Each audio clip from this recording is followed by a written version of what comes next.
Hello दोस्तों, veterans, नमस्कार।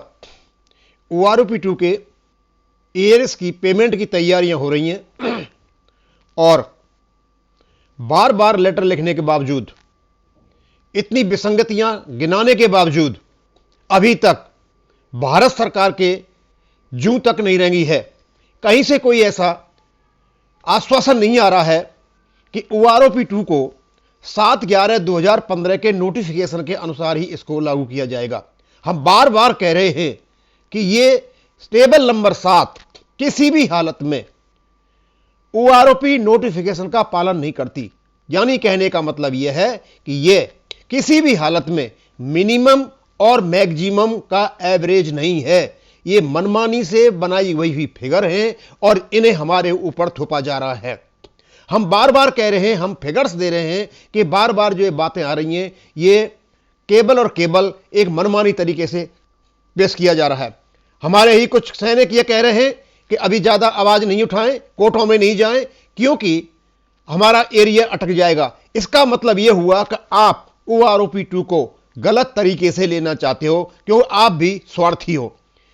यदि इस टेबल को इसी रूप में लागू किया जाता है, टेबल नंबर 7 को, तो पता है आपको, आपकी स्वयं की पेंशन इससे हर्ट होती है। इसमें हमारी फैमिली पेंशन इसी से डिसाइड होती है। हमारे डिसेबल्ड सोल्जर्स होते हैं वो इसी से डिसाइड होते हैं। हमारी जो स्पेशल फैमिली पेंशन है वो भी इसी से डिसाइड होती है। हमारी जो लिबरलाइज फैमिली पेंशन है वो भी इसी से डिसाइड होती है। यानी सारा का सारा मामला हमारा इस 7 नंबर टेबल पर अटका हुआ है। और यदि भारत सरकार इसी रूप में इसको लागू करना चाहती है तो एक ये ऐतिहासिक विडंबना होगी और इससे ज्यादा कुछ भी नहीं होगा।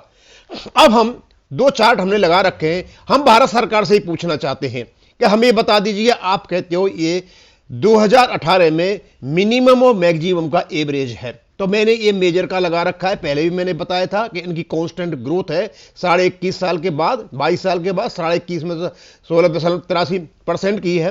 तो मैंने उसमें से 21 और 21.5 साल का एक अलग से नीचे हाईलाइट करके निकाल रखा है। हमें आप ये बताइए कि ऐसा OROP कहां लिखा हुआ है कि 21 साल में जिस मेजर की पेंशन होती है 51,700 और 21.5 साल में उसकी पेंशन हो जाती है 68,550, जबकि उनकी दोनों OROP में 58,673 समान पेंशन होती है।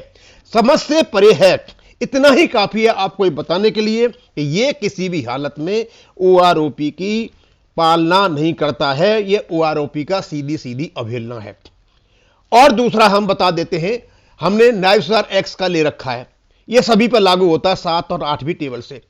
जब हम 7वीं टेबल को देखते हैं तो एक नायब सुधार है 15 साल का, उसकी पेंशन बनाई इन्होंने 24,576, लेकिन 555 में थी 26,934 और इन्होंने इसको 17.5 साल तक कम कर दिया।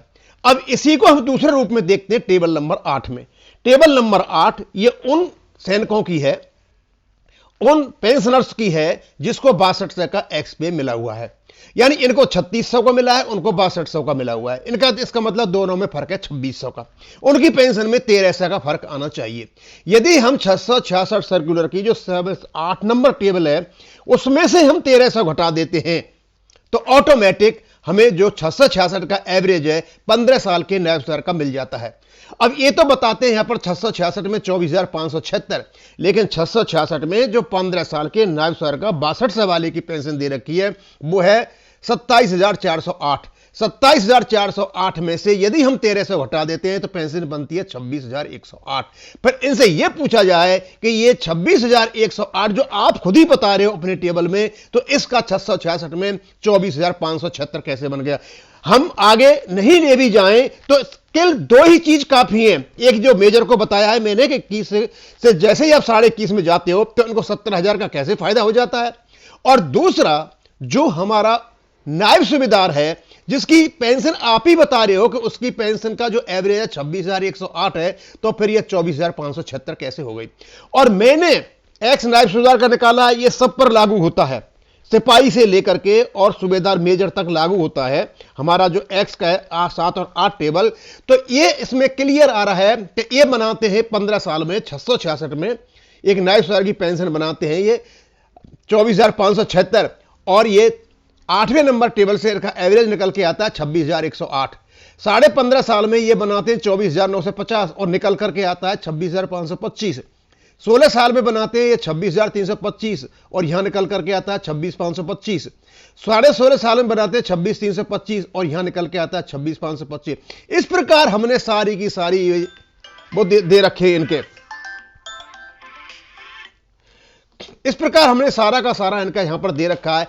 हमारी दो ही चीज काफी है ये बताने के लिए, काफी है दो ही चीज बताने के लिए कि इन्होंने किसी भी हालत में मिनिमम और मैक्सिमम का एवरेज नहीं लिया है। इन्होंने केवल हाथ में रम का गिलास लेकर के ये फिगर्स बनाई हुई हैं। भारत सरकार यदि इसी ओआरओपी के साथ टेबल नंबर 7 के आगे बढ़ती है तो इनकी ऐतिहासिक भूल होगी। ये बहुत बड़ी विडंबना है। इसको तुरंत बंद करके इसकी एक इंक्वायरी बिठाई जाए और इसमें देखा जाए कि एक्चुअल में हुआ क्या है। यदि ये खुद ही बताते हैं, सीजीडी ये खुद बताता है कि 15 साल के एक्स नायब सूबेदार की जो पेंशन है वो 26,108 बनती है, फिर इनका 24,576 कैसे हुआ।